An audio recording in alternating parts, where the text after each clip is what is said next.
अजामेळ भिल्लीने तारेने कुंठिने प्रत्यक्ष पुराणे वंद्य केली ब्रह्महत्या राशी पातके अपार वाल्मिक किंकर वंद्य केला अंगीकार ज्यांचा केला नारायणे निंदिते तेने वंद्य केले तुका म्हणे थे भजन प्रमाण काय थोरपण जाळावे ते अंगीकार ज्यांचा केला नारायणे निंदिते तेने वंद्य केले नमो विठ्ठला राजया पांडुरंगा नमो रुक्मिणी माऊली ज्ञान गंगा नमो पुंडलिका नमो चंद्रभागा नमस्कार माझा रुक्मिणी पांडुरंगा पांडुरंगा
सरे चरण संताची त्यांच्या कृपादाने कथेचा विस्तारो भावाजी सद्गुरुदास तुका मनोजवं मारुत तुल्य वेगं जितेंद्रियं बुद्धिमतां वरिष्ठं वातात्मज वानरायुतमुख्यं श्रीरामदूतं शरणं प्रपद्ये नागेन्द्रहराय त्रिलोचनाय भस्मांगरागाय महेश्वराय नित्याय शुद्धाय दिगंबराय तस्मै नकराय नमः शिवाय शरदिन्दु समाकारे परब्रह्म स्वरूपिणी वासरा पीठ निलये सरस्वती नमस्तुते विठ्ठला विठ्ठला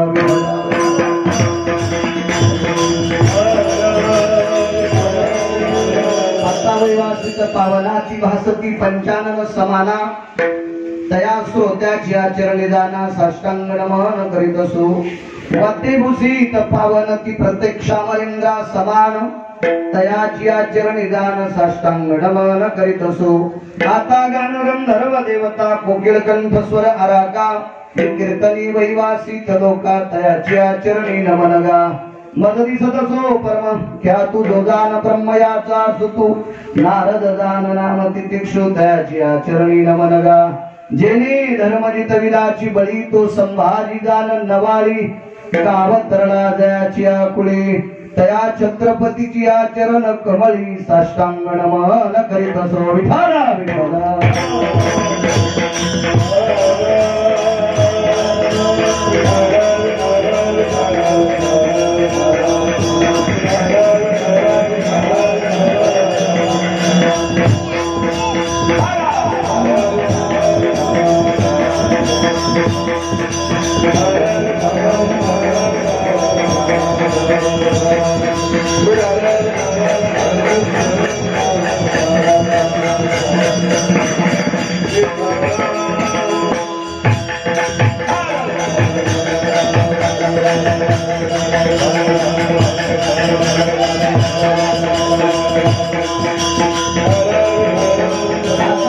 वाग्विलासिनी जे चातुर्यार्थ कला कामिनी ते श्री शारदा विश्वमोहिनी नमिलिविया नदी दिव्य गोदा तगिता विलासी सदा प्रिय जो सज्जना वैष्णवासी जया वर्णिता प्रेमात्यंत चित्ता नमस्कार माझा श्री गुरु एकनाथा सर्व मंगल मंगले शिवे सर्वार्थ साधिके शरण्ये त्र्यंबके गौरी नारायणी नमस्तुते तू आदि माया जगदंबा भवानी कुलस्वामी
अंगीकार ज्यांचा केला नारायणे निंदते ही तेने वंद्य केली अजामेळ भिल्लीने तारेले कुंटीने प्रत्यक्ष पुराणे वंद्य केली प्रस्तुत प्राप्त प्रसंग निवडलेला अभंग विश्वमान्य विश्वभूषण विश्वाधिकार विश्वप्रिय चिन्मय स्वरूप असणारी अधिकार संपन्न साधू श्रीमंत श्री जगद्गुरु तुकोबराय यांचा प्राप्त प्रसंगी निवडलेला अभंग विढाला विढाला प्राप्त प्रसंगी निवडलेला अभंग माझ्या श्रीमंत श्री जगद्गुरु तुकोबरायांचा आहे। या अभंगाद्वारे तुकोबराय नमूद करतात विश्वाच्या मालकाने ज्याला आपलंसं केलंय त्याला जगात कुठल्याही प्रकारचा बाकीचा ताण घ्यायचं काम नाही त्याचा विकोर थोडा कमी गोड आवाज द्या म्हणे देव सांगत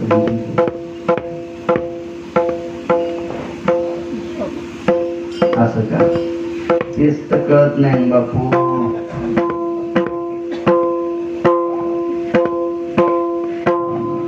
कळत नाही तरी इतकं चाललंय विडाला विडाला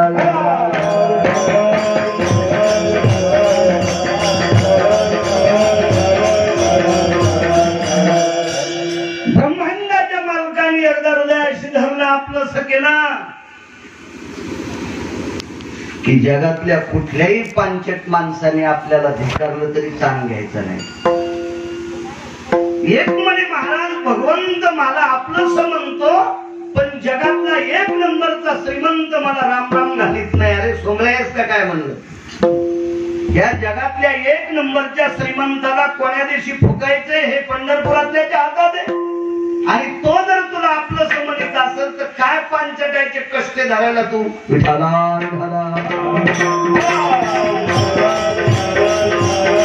एकदा जगाच्या मालकाने आपलं म्हटलं की काम झालं। एक बाई म्हणे एवढी एवढी मी दिसायला सुंदर आहे वागते चांगली बोलते चांगली पण शेजारच्या बायका मला मानितच नाही। म्हणलं बाई तुझं दुःख जरा कठीण आहे मानित नाही तुला शेजारच्या बायका हो तुझे मालक काय करतेत म्हणे कलेक्टर आहेत मग तुला मानतेत का नाही दिवसात ऑफिसला गेल्यावर 10 फोन करते जेवलीस का तब्येत बरी आहे का आणि बाहेर जेवत नाही मी केलेला स्वयंपाक खाते काम संपलं नाही सकुत्व जिल्हा ज्याच्या ताब्यात आहे असा कलेक्टर जर तुझा मालक असेल तर शेजारी कस्तुरी तुला मानित नाही काय करायचं ती सातार भाईचा कापूशाचा जाती नका मानिन तुला काय घेणे तुला त्याच्या आपल्या कपाळाचा मालक जर एखाद्या स्त्रीला लेकराइतका जीव लावित असेल तर काय करायचं शेजाऱ्याहून तिला काय करायचे ब्रह्मांडाचा मालक जर आपलं समनित असेल तर बाकीचे तुम्हाला मानतेत न मानते याची कसल्याही प्रकारची खंत करायची नाही जगाच्या मालकानं आपलंसं केलं की निंदे माणसं सुद्धा वंदे होतात आजामेळ भिल्लीनी तारिणी कुंतीनी प्रत्यक्ष पुराणी वंदे केली आजामेळ नावाचा ब्राह्मण पुढे सांगत वेळ भेटल्याच्या नंतर महान विद्वान ब्राह्मण पण काम चुकलं समाधान वारीच टाकला शेवटच्या टप्प्यात भजन केलं त्याला विमान आलं अनाथाच्या अनाथे घातला विमानी ब्रह्मांडाच्या मालकानं त्याला विमानात बसून नेलं त्याच्या पलीकडे काय करता भिल्लीने लावरं चित्र ससे रानडुकर खाणाऱ्याची पोरगी तिच्या बापाला थोडीच माळ होती बुवा तृंग जय भिल्लाची कन्या आगा विहंगम भक्षित निका नैवं गांजा कसम लिखितम त्याच्या बापाचं नाव तृंगजय नावाचा भिल्ल दिसेल ते पक्षी मारायचं खायचं धोत्र नव्हते महाराज नेसायला त्याच पाखराचे पख काढायचे एकूण एकात गुंतवायचे त्याचीच लंगुटी अशा परिस्थितीत राहणारा बाप आणि त्या बापाच्या पोटी जन्माला आलेली कन्या भिल्लीन म्हणजे शबरी फार पवित्र झाली पुराणात तिचं नाव आहे ब्रह्मांडाचा मालक पंढरपुरातला मालक 7व्या अवतारामध्ये राम स्वरूप असताना तिच्या आश्रमावर गेला किती मोठं काम आहे कुंतीन तमाशात नाचणाऱ्या बाईची पोरगी व्याभिचारो कृतो भवाम व्याभिचाराम स्ततेर शून्यम यतम जगन्निवास क्रतुयानाम पाप विन्यास भवम त्यक्तः अनंत लोकांच्या अंतकरणात पाप उद्भवणारी व्यक्ती ती नृत्यांगना आणि तिच्या पोटी जन्माला आलेली पोरगी तिचं दर्शन झाल्याशिवाय पंढरपुरातल्या मालकाचं दर्शन पावत नाही या लोकांना जगाच्या मालकानं आपलंसं केलं आपल्याला का करणार नाही विठाला तिसऱ्या कडव्यात ब्रह्महत्या राशी पातके अपार आपण पाप करून करून किती करणारे लय झालं तर त्र्यंबक बाबा लोकांची चेष्टा करू वाईट करायची तर ताकदच नाही कोणाची कायदा इतका कडक आहे इतका कायदा कडक जरा किती बी शहाण्या माणसानं चूक केली की त्याला आठवड्याचे ड्यूट होते मोठमोठाले फुले कायदा कडक आहे म्हणून दुसऱ्याचं वाईट करायची ताकद नाही फारच काही वाईट केलं तर टाकरं चोरतान मोटारी चोरतान कोणाचे वायर चोरतान कापूस महागी केला म्हणून मुकाट्या इकतान इतकंच वाईट करताना एका माणसानं इतकं पाप केलं आतापर्यंत त्यानं किती माणसं मारले कुठल्याच पुराणात आकडा नाही आणि कोण्याच रामायणकारानं येणं घ्यायचा नाही विठाला विठाला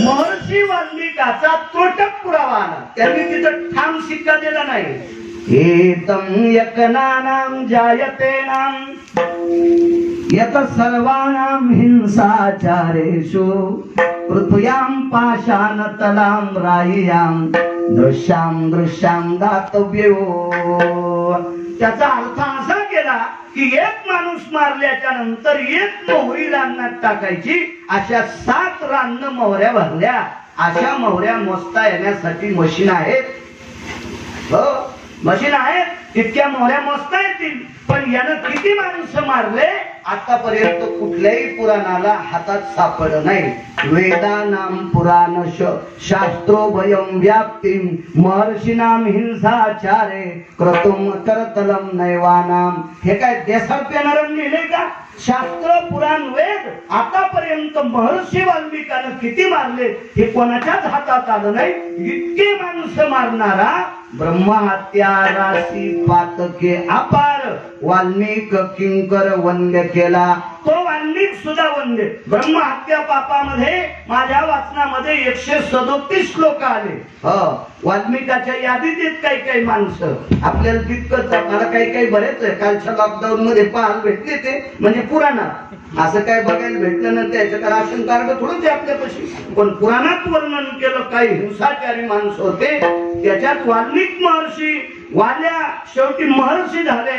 भजन केलं महात्म्याने. तुका म्हणे ते भजन प्रमाण काय थोरपण जाळावे ते. भजनाला सर्वात मोठी किंमत आहे. जे माणूस भजन करतो का त्याला काहीच करायची गरज नाही. अकोलेकर बिलकुल काय करायची गरज नाही. गिरी कंदरी बैसले वायू सुयस्थित प्रासिले पर्ण बक्षिताची ठेले जटायु उंती हो. गिरी कंदरामध्ये वायू पेणारी माणसं असेल त्या झाडाचा पाला खाणारी माणसं अशा हजार तपश्चर्याच्या बरोबरीची एक वारकरी बरोबरी करू शकतोय. विठाला विठाला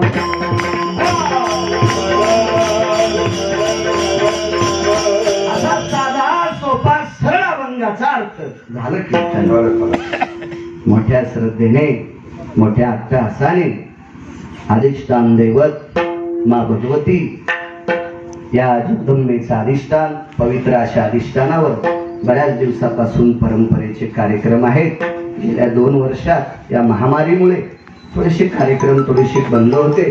पण यावर्षी पुनश्च कार्यक्रमाला उजाळा आला आणि या कार्यक्रमाच्या संदर्भात सतत माझ्याशी आदरणीय पूजनीय वंदनीय फार मोठ्या अधिष्ठानावरचं वैभव गुरुवर्य त्र्यंबक महाराज दस्तापूरकर आधी करून आमचे दत्तराव त्यांचे सर्व कमिटीतली सर्वजण मंडळी बोलत राहिली आणि कीर्तनाचा मलाही इथं सेवा करण्याचा योग आला.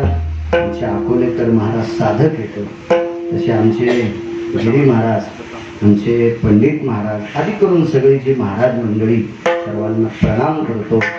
मृदंगाचार्य आमचे कृष्णा महाराज वा छान छान सामशिष्टीवाल्यांनाही धन्यवाद. आई जगदंबेच्या चरणी प्रणाम करतो आणि अभंगावर बोलतो. विठाला विठाला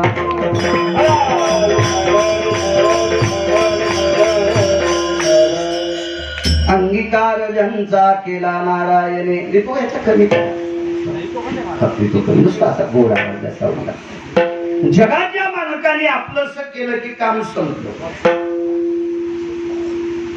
साधना करत होता एक माणूस.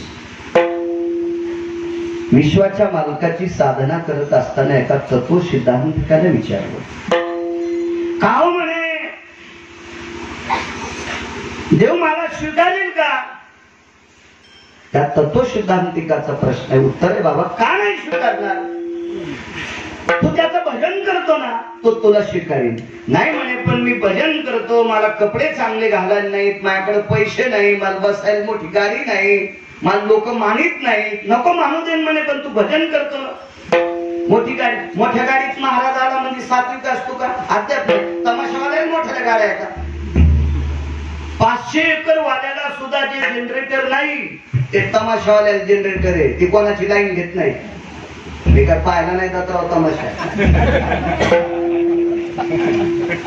24 लाखाचा ट्रक जनरेटर ठेवला त्याच्यात जनरेटरही 10-12 लाख रुपयाचं ते तमाशा. मग तेवढं जनरेटर तर कोणताच कीर्तनकार महाराष्ट्रातला घेऊन फिरत नाही ना. असं थोडं असतं. महाराज मोठ्या गाडीत आला म्हणजे मोठा असतो असं नाही. महाराजाचं आचरण किती गोड आहे तो मोठा असतो. विठाला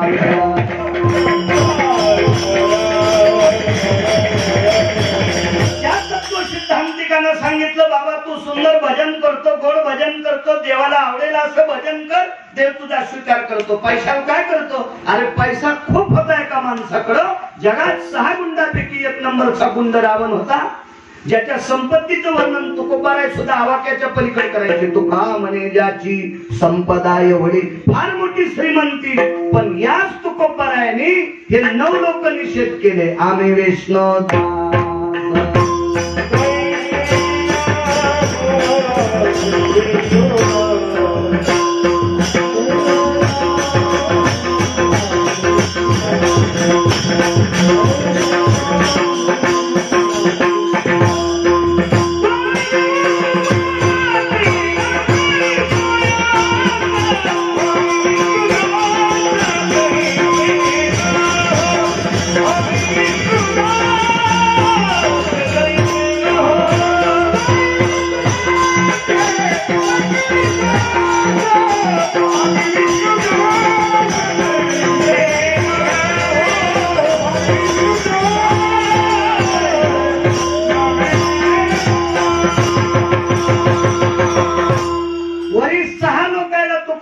नाव तुझं त्याच्यापैकी इंद्रिय हो पापी होता तो त्याने चुकीचं काम केलं तुम्हा आम्हाला जन्माला घालणारा वरच्या 6 लोकांपैकी सत्य लोकांचा मालक ब्रह्मदेव यांनी सुद्धा पाप केलं वेदार्थाचा गोवा कन्या विलास वेदे नाही आईशे सांगितले वसंती सत्यम वास भयान विधात भयन जयंते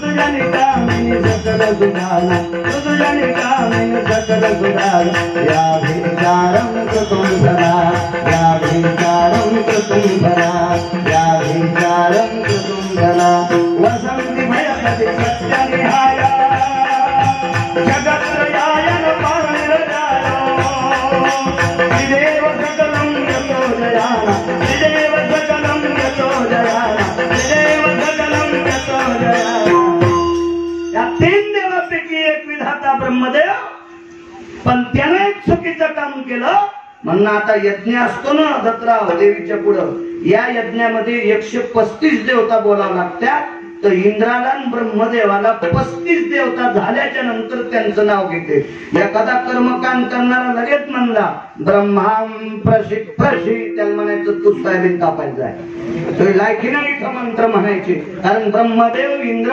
या अगोदर बोलता येत नाही हे देव जरी असले हे मोठ्या घरचे लेकर आहेत इतकं म्हणावं लागल म्हणून मोठाले पुढे आल्यावर रामराम घालावा लागतोय पण ते साले गढुळे विठाला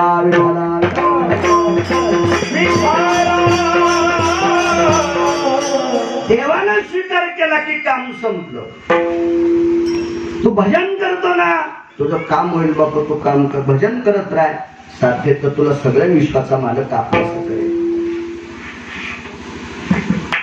माणसाची वरात चालली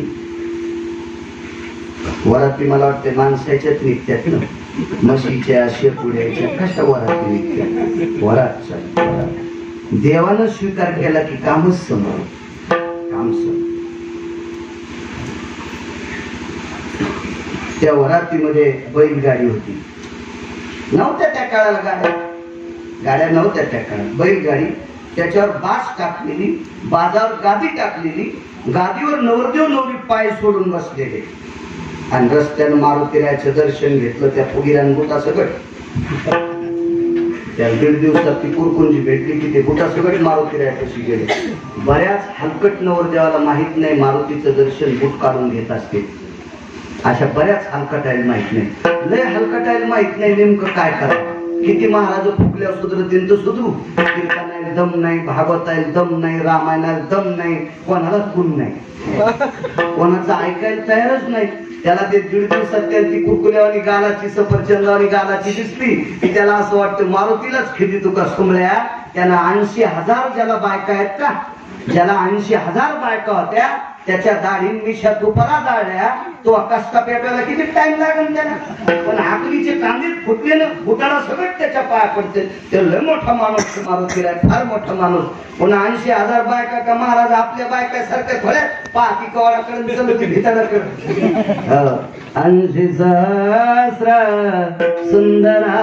कामिनी मोठ्या मालकाचा पुरावा आहे 80,000 सुंदर बायका सुंदर एवढा वैभवशाली त्याला जर गुतगुतू आणलंय तर याला तर एकच भेटली लय मोठी वाटतं बायकाचे टाकल्याच्या नंतर याला कसं कुठं घालून दर्शन करावं पण ते आला दर्शन करून आणि असा पाय सोडून बसला वरात निघाली अशी अंगीकार ज्यांचा सांगतोय विश्वाच्या मालकांना आपलं केलं की काम संपलं गावातून अशी ती बैलगाडी चाललेला तर ज्याच्या दारात आली त्या घरची बाई हळद कुंकू घेऊन येते त्या नवरीला हळद कुंकू लावती नवरदेवाला कुंकू लावती दोघांच्या हातात साखर देती नवरदेवाला करदुडा देती आणि तितकं झाल्यावर तिचं तिसरं काम असतंय घी नाव मग ते नाव घ्यावाच लागत असतं आणि नवरी आता लाजत होत्या त्या काळातल्या नवरी आताच्या लाजत नाही वाईट हे असं म्हणायचं नाही त्या काळातल्या याच्याकरता लाजत होत्या याच्याकरता भीत होत्या याच्याकरता चोपत होत्या तिकडचं काहीच माहित नव्हतं ही सोयी झाल्यापासून 5-5 हजाराचं बॅलन्स उडायलंय हिनं चट तपासलं सासू किती शहाणी सासरा किती शहाणा ज्याच्या संग लग्न केलं हे बांगाने किती तिनं चट तपासलं त्याच्यामुळं ती रडणं बी आणि काहीच करीन काय तिने सगळं ओळखून घेतलं काढायचंच नाही ना मुलीला कशाला नाव ठेवायचं. मुलीच्या काळात तिकडचं माहीतच होत नव्हतं, याच्या करता लाजत होतं. ती मुलगी खाली वाकली आणि हळू उचकून नाव घेतलं. नाव घेतलं आता गुपचूप बसावं ना. ती विचारणारी म्हातारी त्या चाकात गुतन बैलगाडीच्या तरी ना घे बाबा तू नाव आता. ते घेत नाव. मग असं नाव घ्यायचा कार्यक्रम सुरू आणि पुढे लेकरं नाचत होते. पूर्वीच्या काळात लग्नामध्ये लेकरं नाचत होते, पण त्याचा एक सिद्धांत सापडला. रोमांगोष्ठा जायते नृत्यानुभवा दष्टिता मंगलम सत्कर्मी शिस्तता नृत्यां बाल्यास्थितो. ज्याच्या ओठावर मिशी आली नाही अशांनी मात्र काही प्रसंगात नाचावं असा त्याला शास्त्र आधार आहे, पण परमार्थात मात्र कुणीही नाचावं असा वारकरी संप्रदायाचा आधार आहे.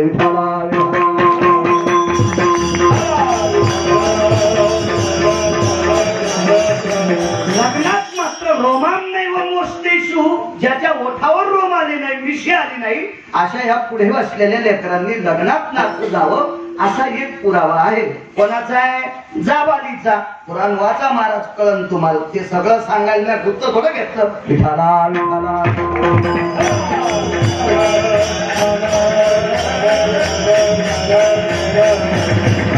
आनंद व्यक्त करत होती. काही काही त्याच्या नवरदेवाच्या वयातली जी मुलं होती त्याला जवळ जाऊन भेटत होती, त्याला शुभेच्छा देत होती लग्नाच्या.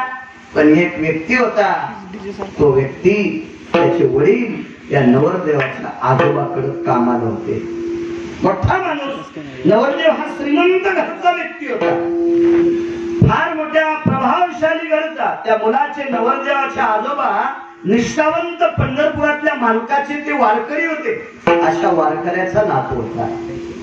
त्याचा तो आनंद बघत असताना आपल्या दाराच्या चौकटीत एक जण उभा होता. त्यानं तो आनंद पाहिला आणि आतमध्ये गेला. बसला मध्ये जाऊन. वडील आले. बाळा ये.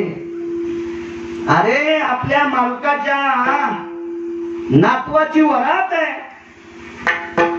काय आनंद चालू आहे रस्त्यानं. अरे तो आनंद लुटायला पाहिजे.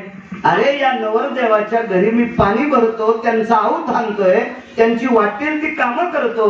अरे जाय रस्त्याने, सगळं काही मोठी मजा आहे, तू घे ना आनंद. त्याचा आनंद करून भरून आलं. वडिलांना सांगितलं बाबा मी जाऊ शकत नाही. का जात नाही तिथं? मला हसते ते. मला ती सगळी तरुण पोरं हसते. का हसत होते सांगू? हा क्लिंबे होता, हा नपुसक होता. दुसरा अर्थ सांगायचा साधे भाषेत तर तो हिजडा होता. म्हणून त्याला त्या सोहळ्यात जावं वाटत नव्हतं. तो काय मनात असा खेद करायचा, काय तेव्हा मी पाप केला असेल, मला काय या सोहळ्यातला आनंद लुटता येत नसेल. 2-3 दिवस तसाच झोपून राहिला. याच्या वडिलांनी नवरदेवाच्या आजोबाला नमूद केलं, मालक धनी. त्या काळात मालक म्हणायचे, धनी म्हणायचे. वाणीनं श्रीमंत माणसं होते, प्रगल्भ वाण्या होत्या मागच्या लोकांच्या. धनी गेली 4 दिवस झालं लहान्या मालकाची वरात पाहिल्यापासून. म्हणजे मालकाच्या नातवाला मालक म्हणण्याची पद्धत. महाराज किती श्रीमंत लोक होते, किती श्रीमंत. वाणीनं लहान्या मालकाची वरात पाहिली त्या दिवसपासून आमचा बब्या बाहेर येतच नाही. काय झालं म्हणे, काय येत नाही बाहेर? अशा ना अशी अडचण आहे. यायला उठवाच नाही तू. उठा तुम्ही, इकडे बसा. अशी या इकडे या, इकडे चला उठा पटकन. चौघा जण उठा. चला इकडे सावळ्या उठला इकडे. तर का माणसं आली इकडे असे विडाला विडाला.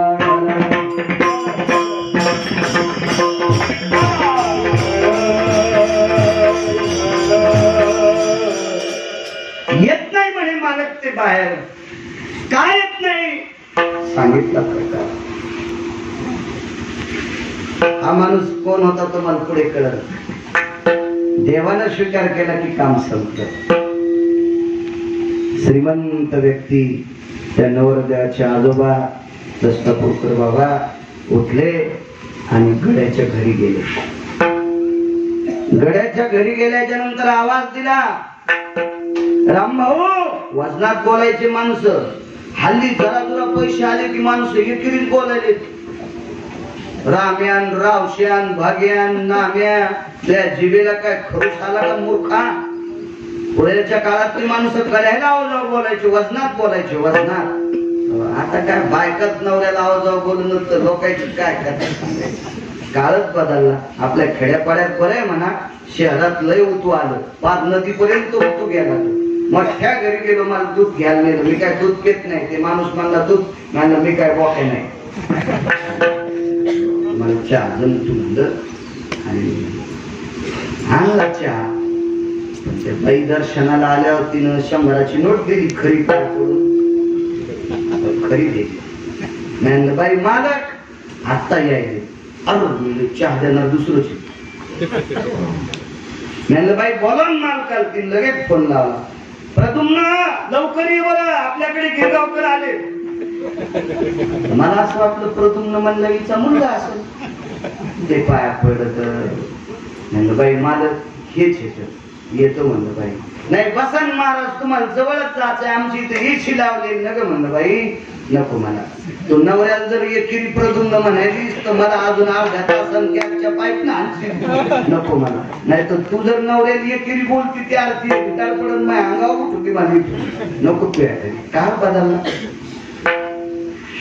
राम भाऊ? जी मालक. कुठे आहे तुमचा बब्या? वडील गेले आणि सांगितलं बब्या हे बाळा, त्याचं नाव दुसरे बरं, बब्या नाही, पुढं कळन तुम्हाला काय नाव होतं तो. हे बाळा उठ ना माय. बाबा नका मला आग्रह करू, मला काय उठायचं नाही. अरे आपण ज्यांच्या भाकरी खातो ते आपले धनी आलेत आपल्याकडे, धनी आलेत आपल्याकडे. उठून बसलं. घरामध्ये मोठी अशी माळ होती वारकऱ्याच्या. श्रीमंत माणूस मालक. मानाखाली हात घातली आणि उठिल. काय दुःख आहे रे तुला? काही नाही म्हणे, आतापर्यंत काही वाटत नव्हतं. मी लहान्या मालकासोबत सर्वत्र फिरायचो. म्हणजे यांचा नातू, त्याला लहाने मालक म्हणायचे, त्यांच्या सोबत मी सर्वत्र फिरायचो. तसं नसतं रे, फक्त याचा कडक आवाज कमी करायचा आणि गोड करायचा, फक्त गोड असा आगळायला येतो. आणि मी त्यांच्या सोबत फिरायचो. काय झालं, त्यांचं लग्न झाल्यापासून मला चूक लक्षात आली. आपण यांच्यात फिरायच्या लायकीचे नाहीये, योग्यता नाही आपली. का म्हणतो तो अशी तुझी लायकी नाही, असं तुला का वाटतंय? नाही म्हणे, माझ्या बाबाला विचारा माझ्यात काय दोष आहे. त्या वारकऱ्यानं सांगितलं त्या आजोबांनी, तुला हे तुझ्या वयातले मित्र तुला आपलं म्हणत नाहीत का? नाही म्हणू दे ना, हे घुसकटे मरणार येते कधीशी. सगळ्याची लाकडं नदीत नेऊन टेकलेले, तू काय काम घेतो? तुला जगाच्या मालकाने आपलं असं म्हणावं असं वाटत असेल तर तू माय काय करू. उद्यापासून सकाळच्या काकड्याला आणि संध्याकाळच्या हरिपाठाला माझ्यासोबत यायचं. त्याच्याशिवाय बाहेरच निघलं नाही. फक्त सकाळच्या काकड्याला बसायचं आणि हरिपाठाला म्हाताऱ्यासोबत जायचं. कालांतरानं ती व्यक्ती गळाली. जरा म्हातारपण जवळ आलं आणि जवळ आल्याच्या नंतर बोलून घेतलं, त्याला हातात हात दिला. बाळा, मी सांगितलेली संध्या कायमस्वरूपी करत आहे. सकाळचा काकडा आणि संध्याकाळचा हरिपाठ काय पंचपदी, त्या काळात पंचपदी होती. कारण नंतर तुम्ही म्हणता तेव्हा हरिपाठ कथा का, कारण तो काळ हरिपाठ करणाऱ्या महात्म्यांच्या समकाळातला काळ होतो. ज्ञानोबारायांच्या समकाळातला व्यक्ती आहे तो. संध्याकाळची पंचपदी देवाची, सकाळचाही देवाचं चिंतन, पहाटची संध्या तू करत जाय. विश्वाचा मालक तुला आपलं करेल. आणि त्या श्रीमंत वारकऱ्याने प्राण सोडला. कालांतराने लावून दिलेला मार्ग, दाखवलेली दिशा, दाखवलेला रस्ता, त्याच रस्त्याने हा क्लिंबे जात राहिला. कालांतरानं त्याची हे लोकातली यात्रा मार्ग संपली. त्याचं वैकुंठ गमन झालं. जो वारकरी ज्या वैकुंठात अधिष्ठित होता त्याच्याच जाग्याच्या बाजूला हा क्लिंग पोचला. विचारला आलास? होय. वा, तुम्ही सांगितलेल्या साधनेमुळे जगाच्या मालकाने मला आपलंसं केलं आणि तुमच्यासारख्याच्या जागेच्या बाजूला वैकुंठात जागा दिली. त्या वारकऱ्याचे डोळे भरून आले आणि त्या मुलाला सांगितलं, बाळा इतक्यानं समाधान मानू नकोस. सकाळच्या काकड्यात तुझं नाव घेतल्याशिवाय काकडा नाही. तुझा काकडा सकाळच्या भजनात तुझं नित्य नाव घेतलं जातंय. या महाराष्ट्रातला तमाम वारकरी सकाळी तुझं नाव एका अभंगात घेतो.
पात्रा खोदू पिंजारी तो दादू. खोदू आणि दादू या दोघांपैकी कोण होता? आता घरी गेल्यावर तुम्ही.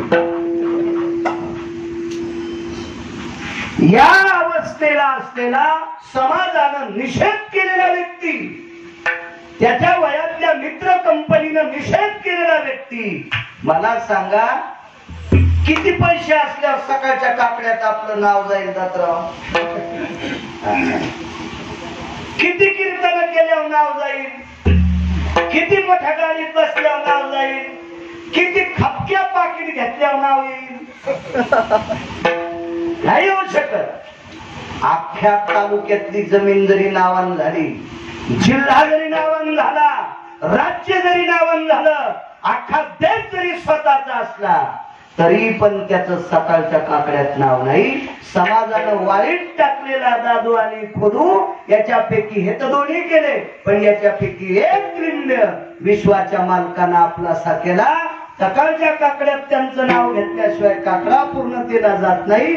मला सांगा, तुम्ही किती निषेध करा, याचं नाव काकड्यातून वगळू शकतं का? नाही. समाजानं वाईट टाकलेला माणूस भजनानं आपलासा झाला. अंगीकार ज्यानं झालेला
ओरिजिनल सोन आहे पण आंगडा पुढे लोकांना आसाराम सारखे आंगडे असलेले आवडत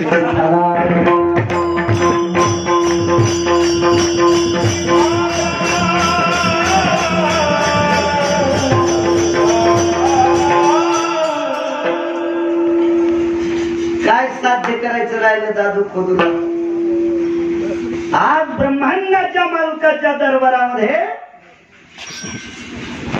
काकडा सुरू असेल तर त्या दरबारामध्ये काकडा ऐकायला भगवान शिवशंकर आणि तोच भगवान शिवशंकर काकडा ऐकत असताना दादू खोदूचं नाव ऐकत काय नशिवान लोक असते अंगीकार ज्यांचा देवानं स्वीकारलं की काम संपलं. बाई किती शिवमालकाच्या भाकरी घेऊन गेल्या दसरा म्हणजे बायको नवऱ्याची भाकरी घेऊन गेली. डोक्यावर कुडा होता शिंदीचं टोपलं त्याला बिब्याचं तेल गोट्याचं तेल लावलेलं ते कुडव पहिले बीटवाला कुडव करायचं. तुम्हाला घेतली त्याच्यात एक मडकटीतलं गाडग त्याच्यात ताक होतं 10 दिवसाचं चांगलं ताक कोण द्या एक भाकरी त्याच्यात टाकलेली जाता बा ते हलवून हलवून भाकरीचं ताकाचं द्रावण गोड झालं. गेल्या मालकाच्या भाकरी घेऊन मालक चंद्रभागेच्या तीरावर एका लिंबाच्या झाडाखाली भजन करत होते. आवाज दिला धनी भजनामध्ये व्यस्त आहेत मालक धनी शब्द ऐकत नाही. टोपलं खाली टेकलं आणि लांबून नमस्कार केल्याबरोबर लक्षात आलं कोणीतरी बाई आपल्या पाया पडती. बांगड्या वाजल्या ते होत्या म्हणून वाजले बांगड्या घालीत होती. कीर्तनात सांगितलं एक जण म्हणलं महाराज आमची बांगड्याच घालीन. तू करणं प्रयत्न नाही म्हणे 10 कीर्तन तिला ऐकले तुमचे पण तरी ती बांगड्या घालीच न मग मला घाल. आता तू ऐकीन म्हणलं का मला घालतो बांगड्या तर काय इलाज. आमचं सांगायचं काम आहे शासन करायचं काम पंढरपुरातल्याच्या हातात आहे. कुठल्याही व्यक्तीनं इथं उभं राहिलं की फक्त उपदेश करायचा जहागिरी नाही करायची. त्या बापाची नाही जहागिरी सुमल्या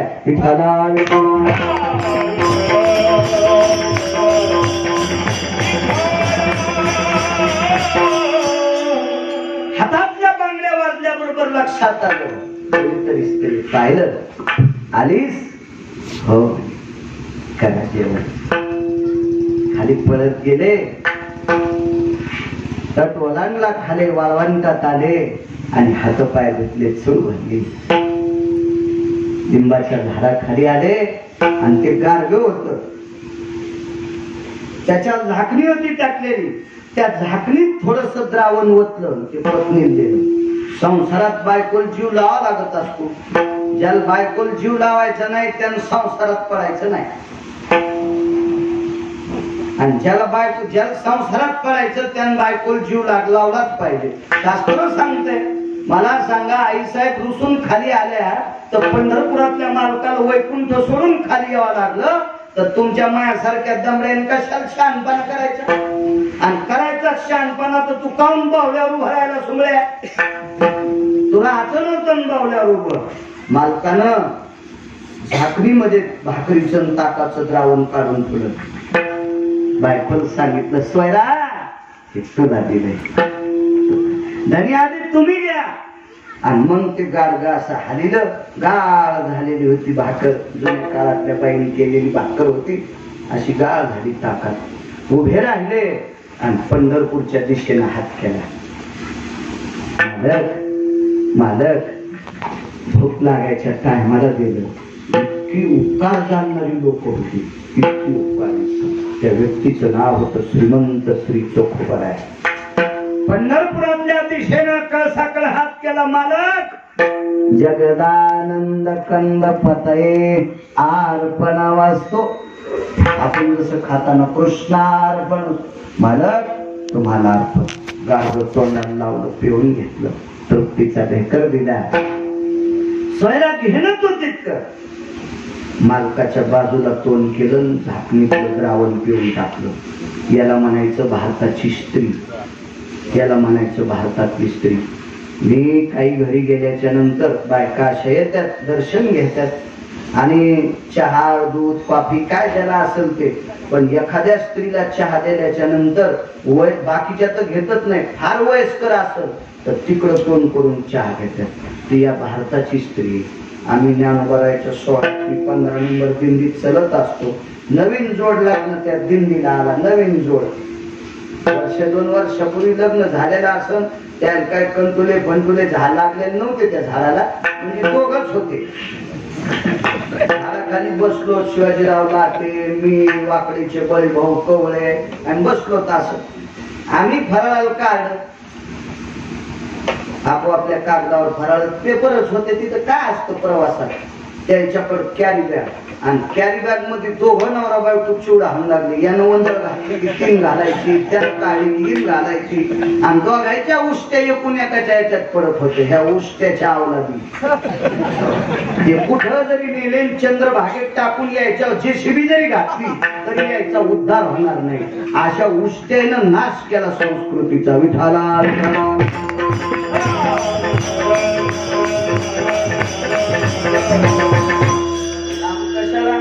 आपल्याला एकदा ते मुंबईला कीर्तन द्यायचं आलं, तर कैलासरावचं ते म्हणले येतं यावंच लागतंय.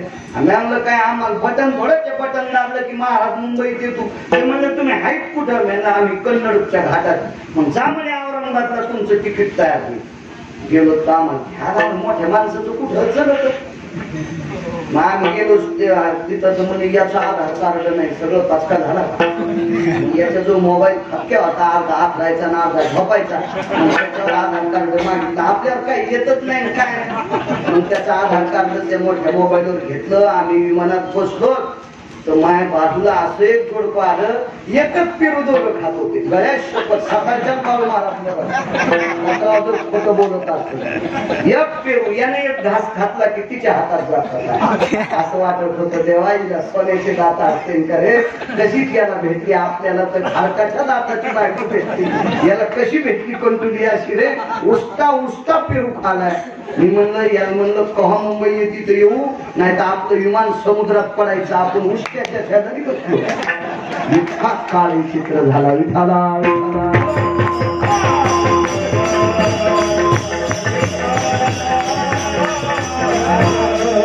वारकरी संप्रदाय नियम सांगणारा संप्रदाय. वडजरला दुपारची पंगत, मस्त मंगल कार्यालय. सगळ्या जणांना अंग टाकले. दोघांच्या गळ्यात नवरा बायकोच्या गळ्यात माळी, एकच गुबी आथरलेली ते बहुते होते आणि एकाच गुबीवर दोघं झोपले. अरे अरे यांनी पचका केला म्हणलं दिंडी घेऊन. चुकीची गोष्ट आहे. आगा भार्या तरी नटणे भ्रतारातिथ्या भासपणे मिनलिया जाणे दृश्यात्मक पापा. हा पती पत्नी घरातल्या आई वडिलांनी जरी खांद्याला खांदा लागलेला पाहिला हत्या समम पापा. हा इतकं शास्त्र निषेध सांगतंय. काय काय काय इडेवानीच काम झालं नाही.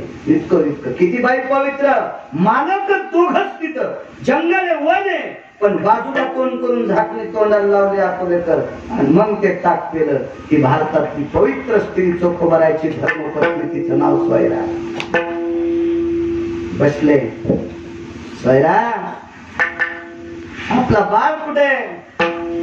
कामाला गेलाय. चोखोबरायचा बाळ म्हणजे कर्ममेळा. चोखोबराय भजनात गुंतले की रस्ते धाडायचे, मंगळवेड्याचं रस्ते धाडायचं काम कर्ममेळा करायचे. फार विद्वान कर्ममेळा होते. इतके विद्वान कर्ममेळा माझ्या वाचनामध्ये 18 लोक आले. 18 अष्टादश संत वेगळे आणि हे 18 वेगळे. झोपीत बी ज्यांचे रोम कृष्ण कृष्ण म्हणायचे अर्जुन ये. जन्माला आल्याबरोबर ज्याच्या जिभेतून रामकृष्ण हरी नाव पडायचं तो कर्ममेळा 2. शेला इंद्याच्या नंतर ज्याचं वस्त्र सुद्धा राम राम म्हणायचं कबीरदास 3. 18 पैकी 3 सांगितले, बाकीचे घरी गेल्या विचका. विठाला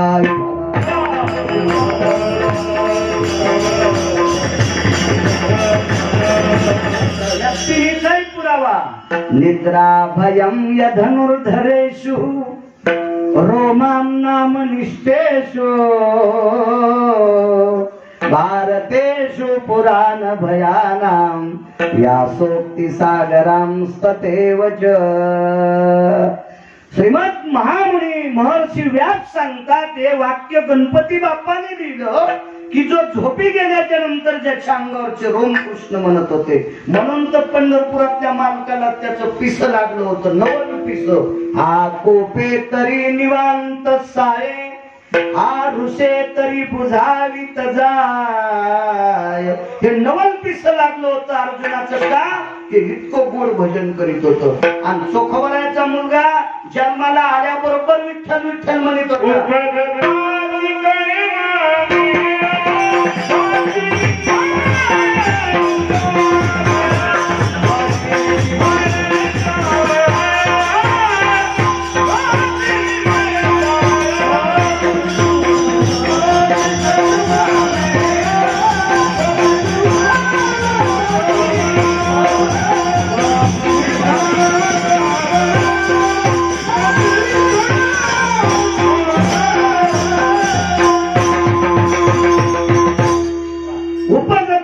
कर्ममेळा वाचे विठ्ठल सावळा.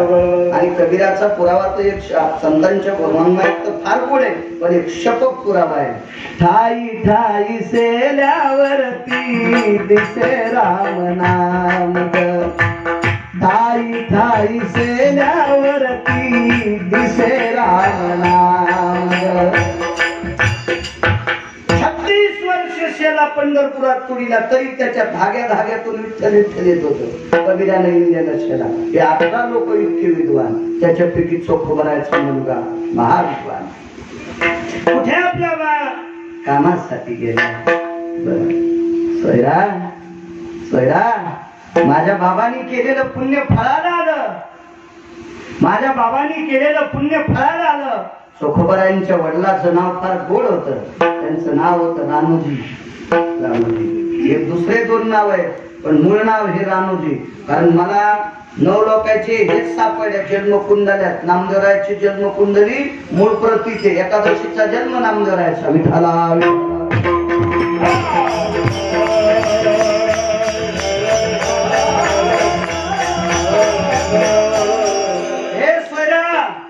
माझ्या बाबांनी केलेली साधना भजन, पंढरपुरातल्या मालकाची वारी, ही वारी फळाला आली. आपल्याला भजन करणार पोरग झालं, जन्माला आल्या भजन. सोयराबाईंनी सांगितले, बोलू मालक सगळं सांगते. माझ्या मामांजीनं वारी केली म्हणजे तिचे सासरे मालक, तुमचे बाबा माझे मामांजी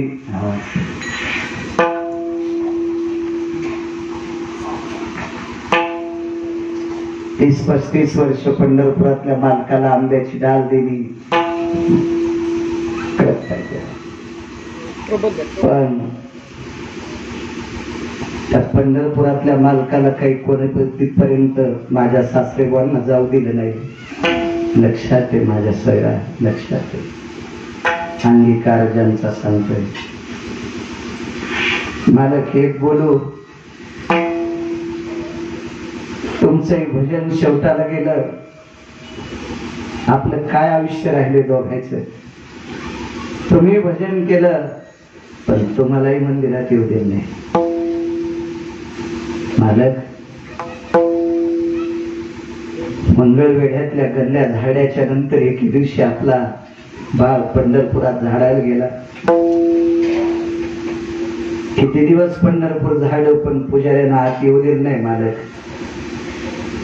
म्हणायचं काय सोया, काय नाही मालक. या सगळ्या गोष्टीची पूर्तता आहे म्हणून समाधान मानायचं, मानावे ते म्हणे समाधान. दुःख एका गोष्टीचं आहे मालक. बघा हो बघा, जरा जरा ज्यांच्याकडे पैसे येत दात पडल्यावर ज्यांनी माळी घातल्या था सावने गेले हो, त्यांना सुद्धा मंदिरात प्रवेश आहे. तुमच्या मागच्या 3 पिढ्या,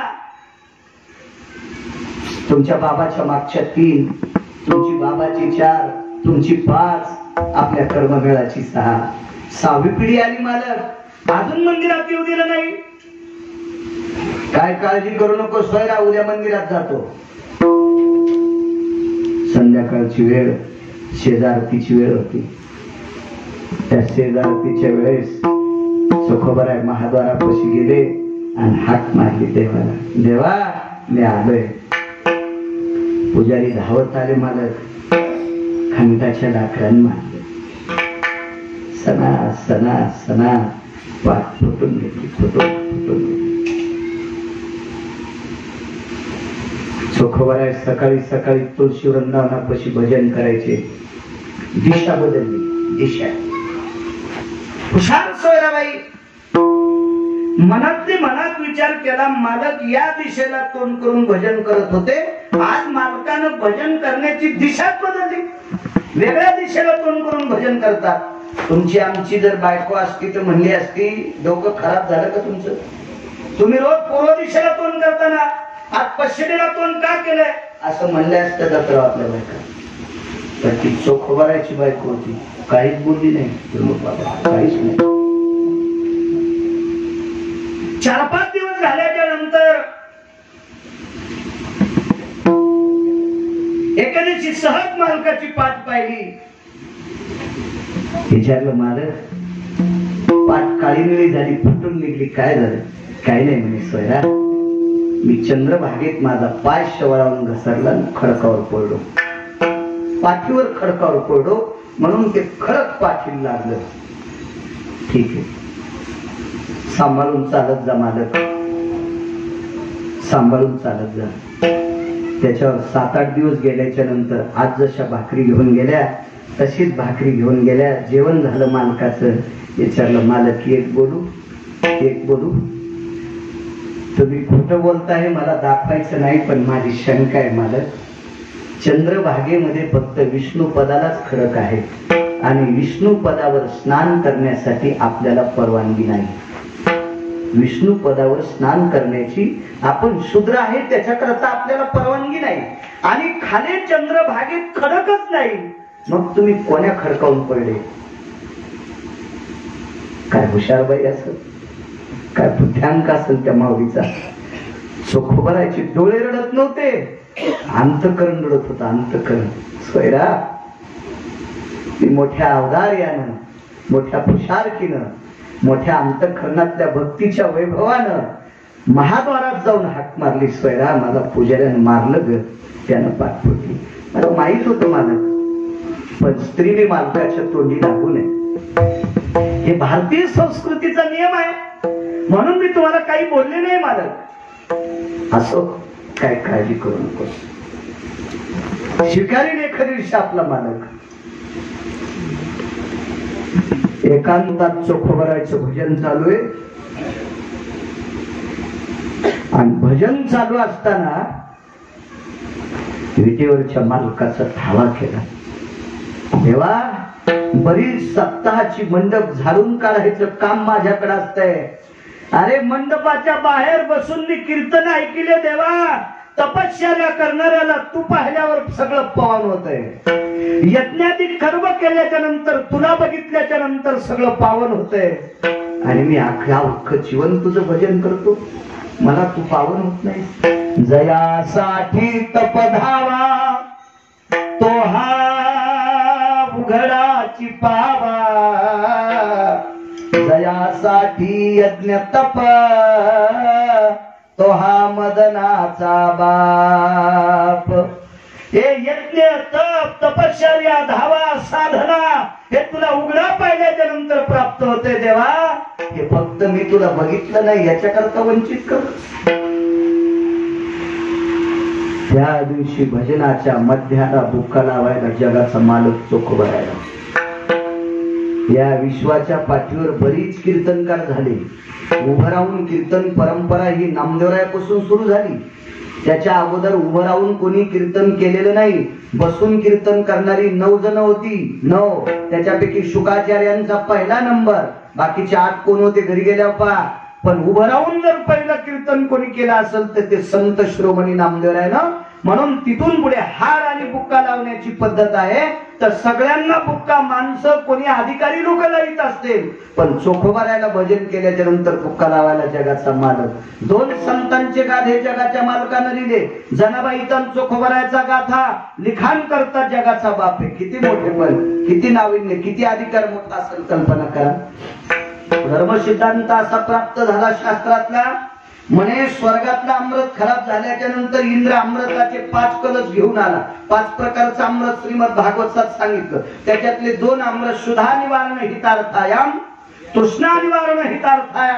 एक तहान लागल्या म्हणून प्यायचं, एक भूक लागली म्हणून प्यायचं, असे 2 अमृत. आता 3 कशा करता पेत होते ते पुन्हा अभ्यास करून सांगेन. विठाला विठाला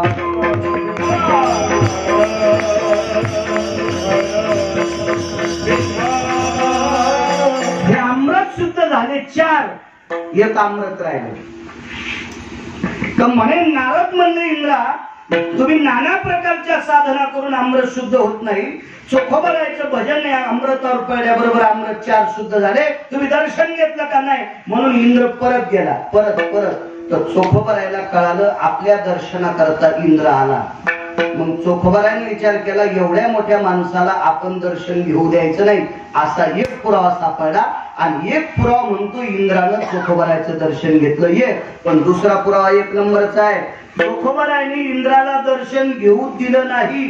चोखोबाराय पळत सुटले, वारं सुटलं आणि चोखोबारायच्या अंगावर पडलेला बुक्का, सुगंधी पंढरपुरातल्या मालकाने लावलेला बुक्का, हा वाऱ्याने अमृताच्या कलशावर पडला आणि त्र्यंबक बाबा हे 5व्या प्रकारचं अमृत शुद्ध झालं.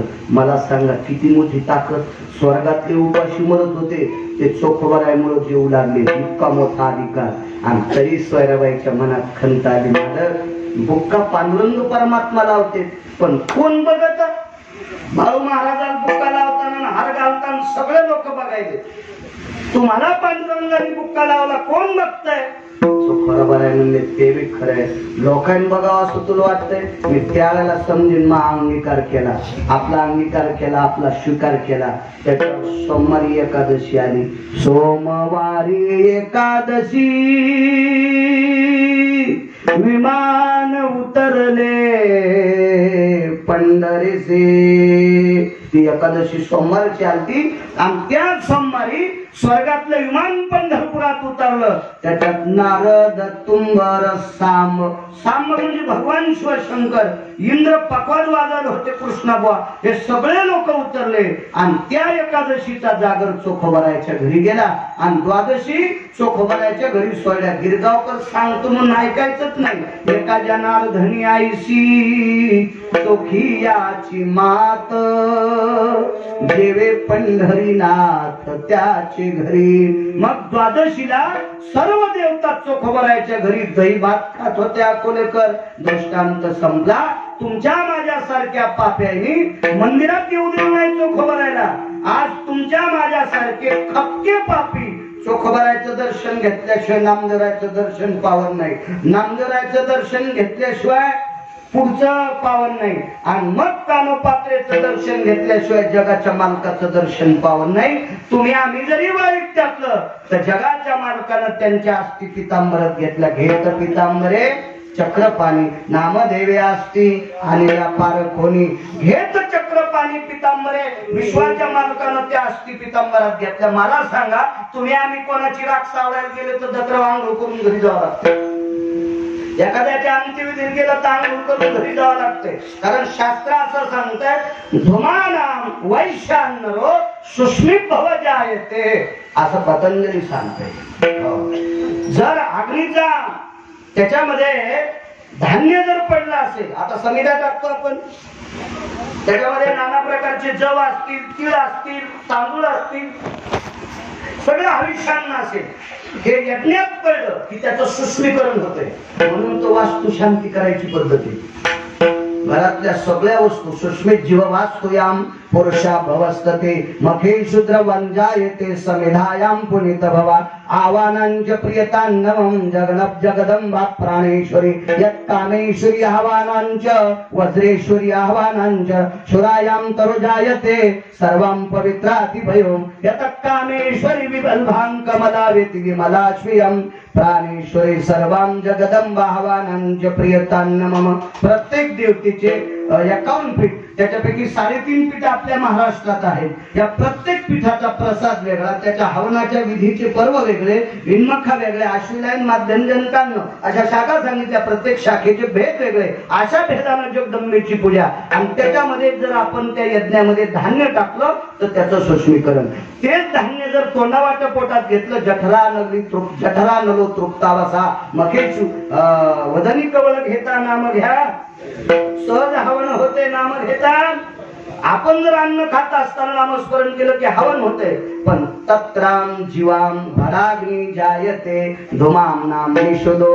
भडाग्नी म्हणजे नव अग्नीपैकी भडाग्नी नावाचा एक अग्नी माणसाला जाळतो, त्याला भडाग्नी म्हणतात। मशाली देवोनी भडाग्नी देवोनी येती परतोनी माघारे। ह्या भडाग्नीच्या सानिध्यात बसलेल्या माणसांनी निषेध अंगाला होत असतो, म्हणून स्नान करायचं असं शास्त्र आहे। पण त्या भडाग्नीतून प्राप्त शिल्लक राहिलेल्या असती चोखोबराच्या विश्वाच्या मालकानं घेत पितांबरे चक्रपाणी। गिरगावकर म्हणे नाही, महाराज म्हणे, आणि त्या पितांबरात अस्थी घेतल्यानं समाधी दिली। त्या समाधीचं दर्शन चोख व्हा, चोखोबराचं दर्शन घेऊन चोख व्हा, नामदेवाचं दर्शन घेऊन नामांतकरणात घ्या आणि कानोपात्रेचं दर्शन घेऊन भेद संपवा आणि मग मी पावन, हे शास्त्र सांगते। हे शास्त्र कानोपात्रेचं दर्शन याच्या करता घ्यायचं काय? वटवट तू निंदा शहाण्या, काय नाचणार बाईची पोरगी देवाच्या उजव्या हाताला जाळली, आता तू अहंकाराचं गंडल फुटू दे, खपक्या काशी फळालंय तुला अहंकाराचं, हे फुटून जाऊ दे, घ्यायचं दर्शन मग मालकाचं दर्शन। दृष्टांत संपला। समाजानं किती जरी तिरस्कार केला असेल तर चोखोबरायचा अधिकार सांगायला गिरगावकराची काय क्वालिटी, काय पात्रता आहे, काय योग्यता आहे? एवढं मोठं चोखोबरायला आपलं स्वीकारलं म्हणून अंगीकार ज्यांचा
कामच संपलं। काय चोखोबरायची परिस्थिती त्या काळात विश्वाच्या मालकानं स्वीकारलं, आज किती गोड आहे। साधू खोदूला विश्वाच्या मालकानं स्वीकारलं, आज किती आनंद आहे। महाराज सांगतात देवानं 20 लोक स्वीकारले असा विषय नाही।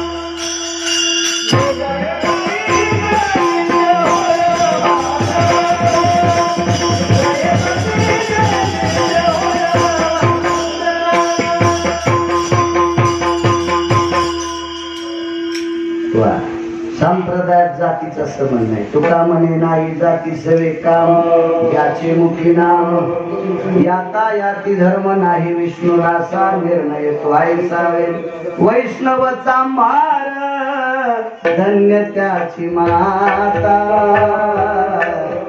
कोणी कुळात असेल वारकरी असेल मग काय बघायचं.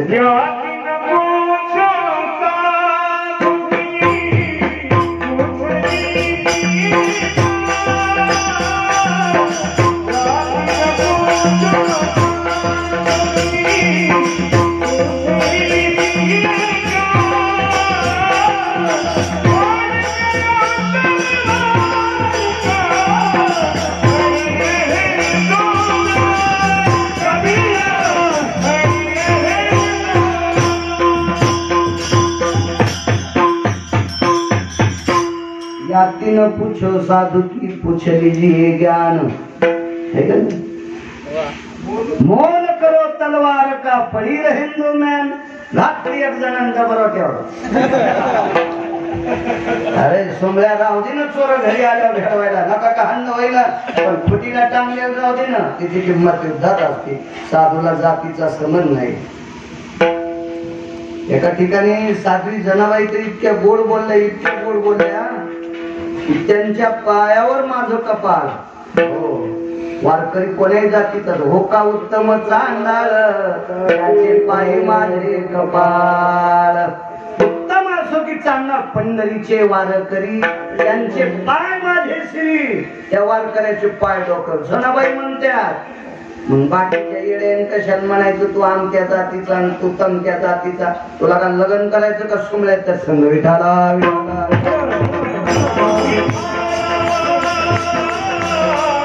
देवानं स्वीकारलं की काम संपलं. विश्वाच्या मालकानं एकदा गळ्यात बांधले की ती वंद होतात. पुरावा त्याला दुसऱ्या कडव्यामध्ये.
विद्वान ब्राह्मण आहे पण पाय घसरला.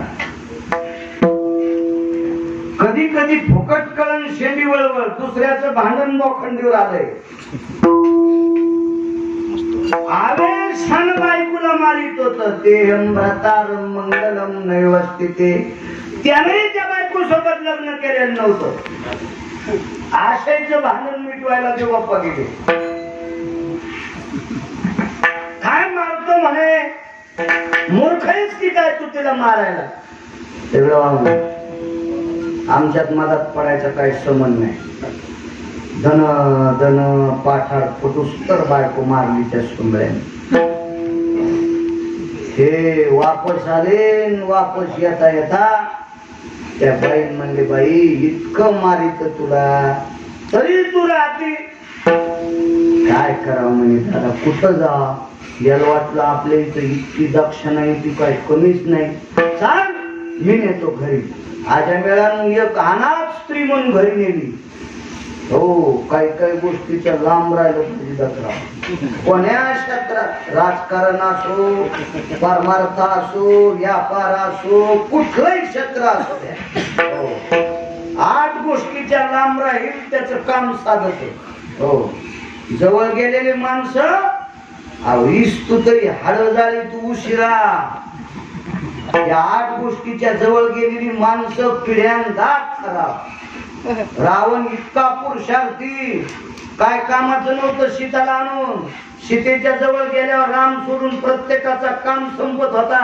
म्हणजे सीतेच्या बाजूला रामाच्या व्यतिरिक्त प्रत्येक नपुसक होत होता काय या रावणाला काय गळ्यात बांधायची होती का पण तितक्यामुळं सांप्रदायिक काम इतकं रावणाचं फार फार फार इतकं काम 8 गोष्टीपासून लांब राव कोणत्या कोणत्या पहा घरी मला पहिलं 2 जमीन 300 एकर कशी वाहता येईल 2 घंट्यात किती सांगू आहे का नाही मिटवायला गेलं म्हातारं घरी आणलं घरी बाबा उंदीर किती तुमच्यावर गणपतीचं वाहन म्हणलं तर धरावा 2-3 शेंगदाणे टाकावा जंगलात सोडून द्यावा एक जणा उंदीर सुटके शिट ठोला धोत्र खाल्ले सकाळच्या कान्यास तू 7 भाई डुंगी नाही शिल्लक तुलण्यासारखं उंदीर आहे ना त्याला इतकं काय राजहंसाने त्याच्यावर दया केली पाण्यात बुडू लागला बगलात धरला पखार ते रोग जाऊस तर करंडले पखर राजहंस झाले उंदीर आहे स्वभाव तशी ती स्त्री वेशावती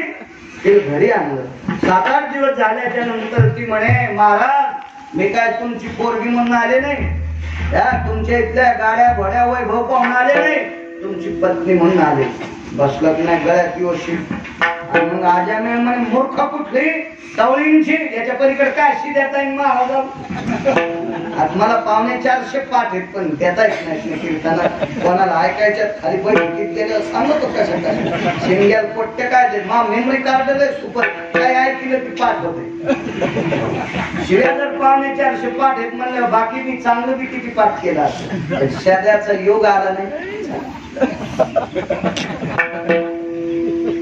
एकदम साधारण शिव्या दिल्या त्या शिव्यानं काय होतंय ती म्हणे बडबड बंद करा तुम्ही हो माझ्या घराच्या बाहेर ती म्हणे बोंबलून सांगते 8 दिवस माझ्याशी संग केलाय म्हणे आरोज काम झाला आता मग ते म्हणले काढून दिली तरी नाव चाललंय घरात ठेवली तरी नाव चाललंय चला सांभाळली बाई बघा बघा 2-4 पोटे झाले जिकडे तिकडे मोठाले झाले निघून गेले शेवटच्या टप्प्यात त्याही निघून गेल्या 3 लोकांचा भरोसा नाही केव्हा काय पडेल शिल्पर छप्पर लावगणीचा कापूस आणि आणलेली जिजी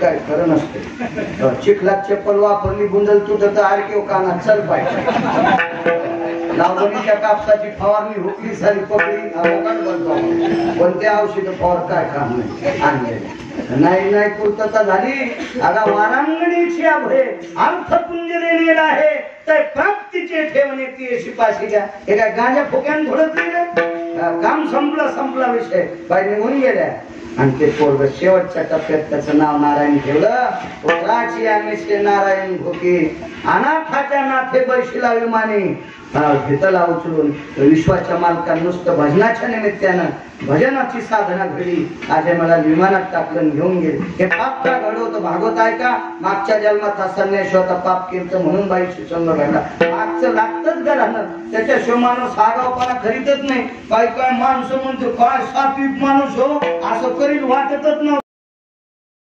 साधना झाली सेवा केली एवढी अधिकारी बाई झाली तरी त्या शबरी लोक नाव ठेवायचे असं सरोवर होतं 17 वाजता तळला आमचं त्या तळ्यामध्ये साधू महामुनी स्नान करायचे तिथलंच पाणी प्यायला न्यायचे आणि ते पाणी काय झालं काय माहित ते पाणी खराब झालं ते पाणी खराब होण्यासाठी एका पुराणात ते उल्लेख आलाय स्वर्गातला एक नालायकाला आंघोळ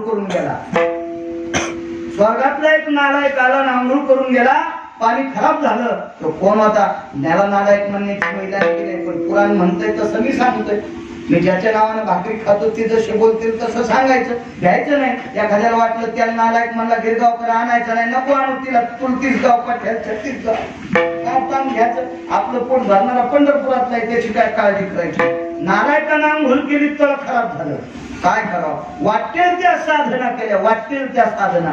पतंग त्या साथ देत नव्हते. आता लोमशा भयो वृषुंनी पालवे येतो जायते साधवे सत्पुरुषास्त ते. लोमश म्हणजे सामान्य नव्हते, फार अधिकारी होते लोमश. वृषुंजी नावाचे साधू, नाना प्रकारचे साधू होते. आम्हा ते सगळ्यांनी जमा झाले, वाटेल ते स्वाकार केले, पण यज्ञाचं पाणी त्या सरोवराचं पाणी काही पवित्र होत नव्हतं. आणि मग निरोप गेला मतंगा. काय करावं म्हणे, सोपं काम आहे म्हणे. आमचा आश्रम झालेली एक पोरगी होती, तिचं नाव म्हणे शबरी आहे. आणि ती रस्त्याने चलत असताना तिच्या पायाखालची माती आणून सरोवरात टाका, सरोवर शुद्ध होत. आता 10-5 साधू होते, अशा जटा वाढलेल्या, त्याच्या जटा धरायला 100-200 विद्यार्थी, त्याच्या दाऱ्या धरायला 5-50 विद्यार्थी. मिशाला आपल्याला अशा 15-15 फूट, इकून 7-8 पोरं, तिकून 7-8 पोरं, असं मोठा शिष्य परिवार त्याचा. त्यामुळे काय बोलता तुम्ही मतंगा, मतंगा असती तो कामिनी एक परशान किमान जलशुद्ध हो. काय बोलता तुम्ही, एका स्त्रीच्या पायाखालची माती टाकल्या पाणी शुद्ध होत असते. मतंग ठिकाण का, आपल्याला कामाची गरज आहे. बाईच्या पायाखालची का माणसाच्या पायाखालची का कुत्र्याच्या पायाखालची, याच्यावर काय करायचं तुम्ही टाका ना. नाही शुद्ध झालं तर मग मला बोला. आता शबरी कुठे आहे, तर मतंगाने सांगितलं महाराज तुम्ही जर माती टाकली तर शुद्ध होते. असे कुंभा घालणार लोक होते काही काही, लय लांबदारीचं वटवट लागून सकाळी लांबलेलं होतं त्या अशा. त्यानंच मग त्या साधूचं नाव काय होतं ते पण घरी गेल्या सांगा. महाराजांना माणसं कामाला लावली पाहिजे.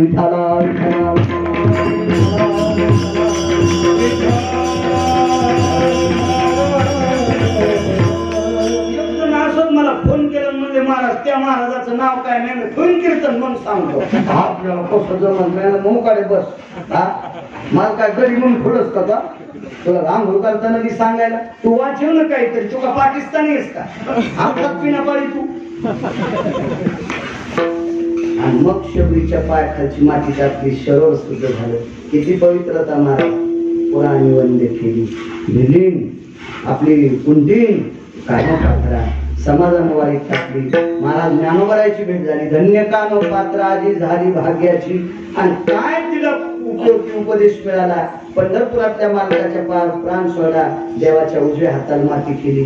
तिची लक्ष्मी 16,108 पत्न्यापैकी दत्तवा 1 नंबरची डाव्या हाताला ठेवली. वामांगिर कुमारी दिशेने शोभा. आणि कानोपात्रा उजव्या हाताला. पहा किती मोठा अधिकार कानोपात्रा. काय दुसऱ्याकडे सांगितलं, आजा मेळ भिलीनी तारेली बुंटीनी. आजा मेळ भिलीन शबरी कुंडीन कानपात्रा. पुराणात वंदे केली. कशाची ताकद तर 3ऱ्या कडव्यामध्ये ब्रह्मा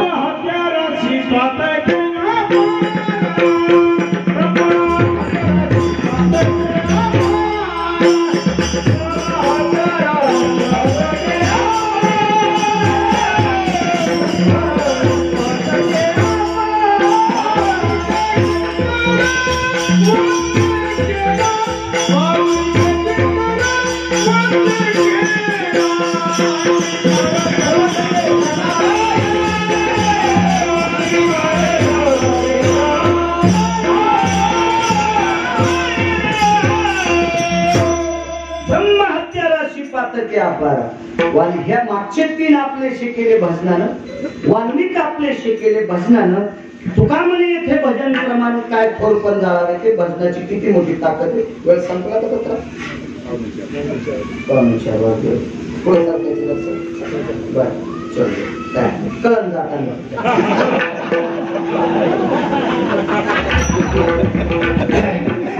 किती भजनाची ताकद मोठी आहे. एक महाराज आंघोळीत गेले.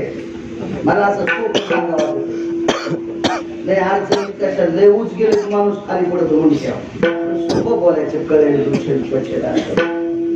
एक महाराज आंघोळ करत होते ना, आंघोळ करता करता एका नालायकानं उचलले पळून गेले. महाराज फार मोठे महाराज होते. किती मोठे अकोलेकर. त्या महाराजाचं नाव होतं मुनिश्री चव्हाण. पवित्र गंगेच्या तीरावर आंघोळ करत होते. आंघोळ करता करता राजा बलीचा सेवक राक्षस, त्या 2 राक्षसांनी महाराजाला उचललं. पाहता कुठं भजन किती मोठे, कशा करता भजनाची ताकद मोठी आहे. आपण संप्रदायातली माणसं किती मोठे, किती अधिकारी आहे, भजन किती पवित्र आहे, त्या 2 पुराव्याने तुम्हाला कळेल. उचलून गेल्याच्या नंतर हे महाराज पाचे कुठं, तर रसातळाच्या ठिकाणी आतळ, वितळ, सुतळ, तळातळ, महातळ, रसातळ आणि पाताळ या 7 पाताळापैकी भगवान शिवशंकराचं अधिष्ठान एका पाताळात आहे. त्या शंकराचं नाव आहे हटकेश्वर नावाचे भगवान. या भगवंताची पूजा राजा बली करतात. त्याच्याच बाजूला एक क्षेत्र आहे. त्या क्षेत्रामध्ये सर्पांचं अधिष्ठान आहे. त्याला नागलोक म्हणतात. या नागलोकामध्ये मुनिश्री च्यवनांना राक्षसाने नेऊन ठेवलं. ते वासुकीची नगरी आहे, तक्षकाची नगरी आहे. सापाल 14 नाव आले. उरंगम व्यालम ददुंशुकानाम, त्यांचे नाव. उरंग म्हणजे सर्प, व्याल म्हणजे सर्प, ददुंशुक म्हणजे सर्प. मग त्याच्या आपले पुढचे पोट नाव आजगर आसन, परड आसन, कुठं काही आसन, धामीन आसन, हे आपले वेगवेगळे नाव. पण खरे नाव सापाला 14 नाव. त्याची ही सापांची नगरी. ह्या सापाच्या नगरीमध्ये मुनिश्री च्यवनांना नेऊन ठेवलं. आता च्यवन भजन करत होते. भजनाचा परिणाम इतका झाला की सापाचं विषच संपलं. सगळं नाही, काही प्रमाणात, काही प्रमाणात विष संपलं. वासुकी नावाच्या सर्पानं मिटिंग घेतली आणि सांगितलं, गेल्या 2 दिवसापासून माझ्या विषाची जी पिशवी असते दाताला, सापाच्या जबड्यात विषाची पिशवी, करडी एवढी असते. करडी आपण पेरतो ना, करडी सारखी. मोठा सर्प असेल तर करडी सारखी असते. आणि ती पिशवी माझी विषाची कमी होत आहे. कारण काय, तर त्यांच्यात एक मथारा सर्प होता, बुजुर्ग वयस्कर. त्यानं सांगितलं, याचा एकमेव परिणाम आहे, राक्षसानं एक महाराज चोरून आणलं. ते आल्यापासून भजन करायला आणि त्याच्या भजनामुळे आपलं विष संपायला लागलं. वासुकीनं तात्काळ महाराजाचं दर्शन घेतलं आणि म्हणले, महाराज इथून निघून जा. ते म्हणले, मला आणलं तुम्ही, मी आलोक म्हणा ना. नाही, मला तुम्ही आणलंय, मला तुम्ही ज्यांना आणलंय त्याला मला आता बाहेर नेऊन घाला. आता ते च्यवन का साधे होते का? या च्यवनाचं वयाच्या 95 वर्षी लग्न झालं. वय 95 वर्ष झालं. 95 वर्ष लग्न कोणासोबत केलं माहितीये? जिने यायचे डोळे फोडले त्यांच्या सोबत. हो, तिच्या वडिलाचं नाव फार सुंदर आहे. याच कुळातली पोरगी बलराम दादाला पत्नी म्हणून भेटली. विठाला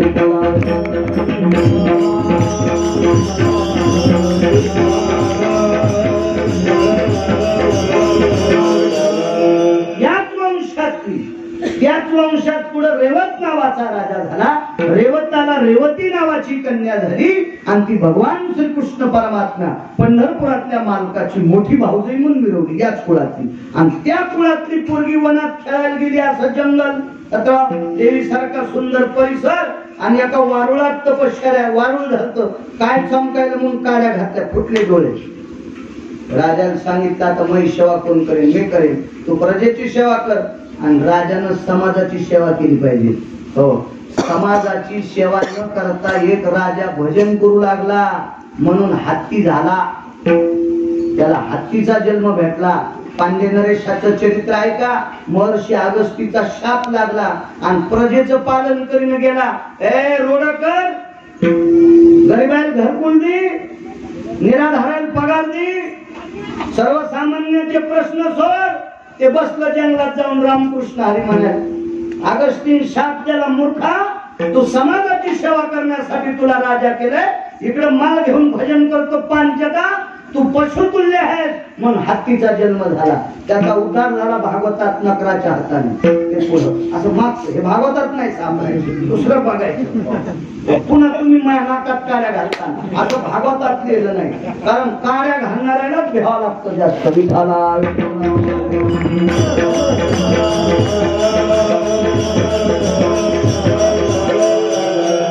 मग काम काय हो. आणि भोळत गोमाशीला बसू दे, पण गाड कातड घासलं तरी हरकत नाही, पण तिला मारितय मला पुरावा शोधल्याशिवाय करमत नाही. विठाला विठाला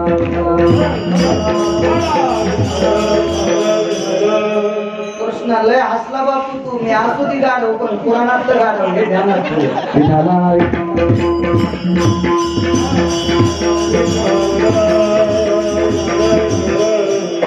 काय साधू अधिकारी 17 वर्षाची पोरगी तिने लग्न केलं आणि माईने सांगितलं बाई ह्या मालकाची सेवा ब्रह्मांडाचा मालक समजून कर. ज्या दिवशी तुझ्या पोटात पाप येईल त्या दिवशी माय बाप मेले असं ऐकशील. त्याला म्हणायचं माय बाप केली सेवा. सनत कुमारांची स्वारी आली, बाईची सेवा पाहिली आणि 3 वनस्पती एकत्रित केल्या आणि चवनाच्या डोळ्याला लावले. डोळे आले तर मग बाबा डोळे आले आणि 52 वनस्पती एकत्रित टाकल्या आणि त्याचं प्राशन दिलं. चवन 20 वर्षाचे झाले म्हणून एका डब्यावर एका म्हाताऱ्या साधूचा फोटो असतो आणि त्याच्यावर लिहिलं जाते सोना चांदी च्यवनप्राश. मी 20 डबे खाल्ला, मी 20 डबे खाल्ला ते च्यवनप्राश, पण माझ्या डोक्याचे केस अजून काळे होईल. शेवटी अंगाला लावला 9-10 किलो. अरे ते च्यवनप्राश सनत कुमारांनी केलता म्हणून ते च्यवनप्राश. हा प्राशन केल्याच्या नंतर च्यवन नावाचा 100 वर्षाचा साधू. 100 वर्ष शब्द चुकीचा आहे बरं, पण आपल्याकडे 100 वर्ष म्हणलं की म्हातारा असं वाटतंय म्हणून घ्यायलो. या लोकांना 100 तर काहीच नव्हतं. 100 वर्षात ते गोट्या खेळले असं त्यांचं वय होतं. एवढ्या 100 वर्षाचा साधू 20 वर्षाचा झाला म्हणून त्या प्राशनाला त्या औषधाला च्यवनप्राश नाव पडलं. विकणाऱ्याला मी विचारलं याला च्यवनप्राश कोण म्हणलं, तेव्हा आपल्याला नाही माहिती. पैसे घेतो म्हणलं नुसता सोबळ्याचं कारण माहित पाहिजे नाही का नाही. च्यवनप्राश ते साधू आणि त्या साधून भजन केल्याच्या नंतर सापाचं विष संपत आहे. ही भजनाची ताकद. तुका म्हणे येथे भजन प्रमाण काय थोर पण नागदाल शाप लागला. दुसरा पुरावा बजाला एवढे सांगतो. काय होतं जास्त गोळ्या घेतल्या की रिॲक्शन येत असते. आकारात असल्या पाहिजे. जरी डोकं राहत असेल जास्त घेतले की डोकं राहतं तोंडात येतं. नारदाला शाप लागला. नारदाला शाप दिला दक्षानं. दक्ष कोण? आईसाहेबाची वडील जगदंबेचे वडील होते दक्ष. गिरिजा माता त्यांची कन्या होती. दक्ष कोण? भगवान शिवशंकराचे सासरे. कोण दक्ष? ब्रह्मदेवाचा मानस पुत्र दक्ष. फार मोठा प्रजापती दक्ष. अधिकारी होता दक्ष राजा. त्या दक्षाच्या पत्नीचं नाव होतं प्रसूती. त्या दक्षाने नारदाला शाप दिला. यरो मृत्यू लोकास्त देवचम. मृत्यू लोकामध्ये देवर्षी नारद तुम्ही एका जागेवर कधीच थांबणार नाही. हा शाप भजन प्रमाणात. भजनानं सापाचं विष संपतय. इतकी ताकद भजनात आहे. वासुकीचं विष 6 मात्र्यात संपलं, पुन्हा आलंच नाही. जे जे सांभाळायला होते त्या सापाचं कायमस्वरूपी संपलं. म्हणून आजही पृथ्वीवर काही साप चावल्या माणसं मरत नाहीत. त्याचं हे कारण आहे विज्ञानानं लय शहाणपणा करायचा नाही आणि विज्ञान लय बोखांडूर बी घ्यायचं नाही. विज्ञान सांभाळायचं काही काही कामापुरतं. विज्ञानानं ट्रॅक्टर तयार केलं हाणनानं. विज्ञानानं ही पास काढली घाल पास. विज्ञानानं रोटर तयार केलं कर रोटर राहणार हात घालू नको तुम्हाला. पण विज्ञान गहू तयार करीत नाही. विज्ञान पुरी तयार करीत नाही. विज्ञान ज्वारी तयार करीत नाही. कोणत्या मशीन मध्ये बटन दाबल्या ज्वारी बाहेर पडती? नाही. ज्वारीचे कंस टाकल्यावर ज्वारी टाकणारं मन यंत्र विज्ञान केलं असेल विज्ञानानं. पण ज्वारी तयार करायचं यंत्र मात्र पंढरपुरातल्या मालकाच्या हातात आहे. हे कोणा विज्ञानाच्या हातात नाही. म्हणून विज्ञान सांभाळायचं पण लोणचा सारखं. लोणचं कळतं ना. लोणचं किती वाढते जेवताना कृष्णा बुवा? थोडस वाढते. एका लय खाल्ल्या एका बाईनं वाटी भरून लोणचं वाढलं. मी आणलं बाई कसं कीर्तन करावं खूप. इतकं लोणचं खाल्ल्यावर कसा बसल ना माई. असं नसते खात माय. मी नेली घरी वाटी. देवाचे भांडे लोणचं देवाचे भांडे निघते. कसं वाया कसं जाऊ द्यायचं आहे का नाही. काय सांगत होतो? शाप दिला नारदाला. हा हे काही काही साप विषारी नाही, त्याला विज्ञान सुद्धा त्र्यंबक बाबा ग्वाही देत आहे. त्या सापाचं विष संपलं. हे साले भडवे एका पवित्र भजन करणाऱ्याला सांभाळायला बसले होते, बाहेर निघू देत नव्हते. आगा उरंग तरी मातले, आगा क्षमनाभास व्यक्त केले, संरक्षित आईते झाले नष्ट छिगा. जाबाजीचं वाक्य नष्ट होते, हलकट होते, नालायक होते. एका पुराणी भजनानंदी माणसाला सांभाळण्यासाठी बसले. बेटायचं काहींचं वीज संपलं. आणि मग वासुकीने सांगितलं, महाराज ते महाराज घेऊन जा. कोणाला? बळीला. मग बळीनं पुन्हा एका पवित्र जंगलात चवनांना नेऊन सोडलं. बळीने विचारलं वासुकीला काय झालं? मग 6 मात्र्यात विष संपलं म्हणे. संपुण्यान तुमचं विष? आमचं विष आहे म्हणून तर तुम्ही घेतात म्हणजे आम्हाला. नाही तर सापाला विष नाही असं जर सगळ्या लोकांना कळालं तर लोक आसूड घ्यायचेच नाही, सर्पाचाच आसूड घेतील. अरे पाव्या ढवळ्या बैलाला सर्पाला सांगते आहे का नाही? सापात विष म्हणून घेते. आमची शक्ती फक्त विष म्हणून आहे. आणि आता महाराज घेऊन जा. विष संपवायची ताकद तुका मध्ये येते भजन प्रमाण. चला. नारदाला शाप लागला. नारदान वाटतील ते प्रयत्न केले, नाही त्या देवाकडे गेले. भगवान शिवजीकडे गेले. शिवजीने सांगितलं, नारदा मी ज्या वेळेला विष प्राशन केलं त्यावेळेला भजन केल्याच्या नंतर विष शीतल झालं. शिव हळहळे तापला, राम नामे शीतल झाला किंवा तोया नामे शीतल झाला. भजनाला माझं विष शीतल झालं. मला गंगेत दगड होऊन पडलो. गंडकी नावाच्या गंगेमध्ये शालिग्रामाच्या मूर्ती म्हणजे पांडुरंगाच्या मूर्ती आहेत त्या प्रत्यक्ष भगवंताच्या विष्णूच्या. हे शाप मोचन आहे. माझं काही सुधरण हवा. बघा तुम्ही तुमचं ठरवा. देवर्षी नारदाला एक साधू भेटला आणि त्या साधूनं सांगितलं बद्रिकाश्रम नावाचा एक सुंदर आश्रम आहे. त्या आश्रमावर भगवान विष्णू परमात्मा हातामध्ये बाण भातुड घेऊन उभे. तिथं बद्रिकाश्रमला नारायण नावाचे जे भगवान आहेत हातामध्ये बाण भातुड धनुष्य सगळं काही आयुध घेऊन उभे. आणि त्या पवित्र भूमीमध्ये तुम्ही भजन करण्यासाठी जा. नारदानं बद्रिकाश्रमाच्या ठिकाणी भजन केलं. नारदाचा शाप कायम स्वरूपी संपला. नारदाला मृत्यू लोकात कुठंच एका जागेवर थांबता येत नाही, मुक्काम करता येत नव्हतं. फक्त भजन चालू येतं रकुभराच. भजन संपलं की नारदाचे पाय थांबतच नव्हते. हा नारदाला दक्ष प्रजापतीचा शाप होता. या शापातून देवर्षी नारदासारख्याला आश्रम कुठंच नाही. खिसा शर्टाला नाही, शर्ट घालीतच नव्हते. बँकेत कुठंच अकाउंट नाही. कोणालाच 1 रुपया मागितला नाही. भूक लागल्याबरोबर कर्तन भिक्षा मागायची. अख्खं जीवन भजनात घातलेला 6व्या क्रमांकाचा संन्यासी शापानं त्रस्त होता. ह्या शाप की कुठंच एका जागेवर थांबता येत नाही. आवडे पवित्र भजनाचं ठिकाण आहे. आता या इंद्रायणीच्या माळावर आपण मुक्काम करावा. नारदाची टप्पर नव्हती. नारदाला थांबताच येत नव्हतं. जरी अंग टाकलं तरी लोळे ताया तयाची शरीरच असं लुटकळ्या घ्यायचं आणि लांब लांब चलत राहायचं. इतके नारद शापानं त्रस्त होते. पण बद्रिकाश्रमाच्या ठिकाणी नारदाने भजन केलं. या भजनानं नारदाचा शाप संपला. म्हणून तुकोबाराय म्हणतात, तुका म्हणे येथे भजन प्रमाण.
Oh,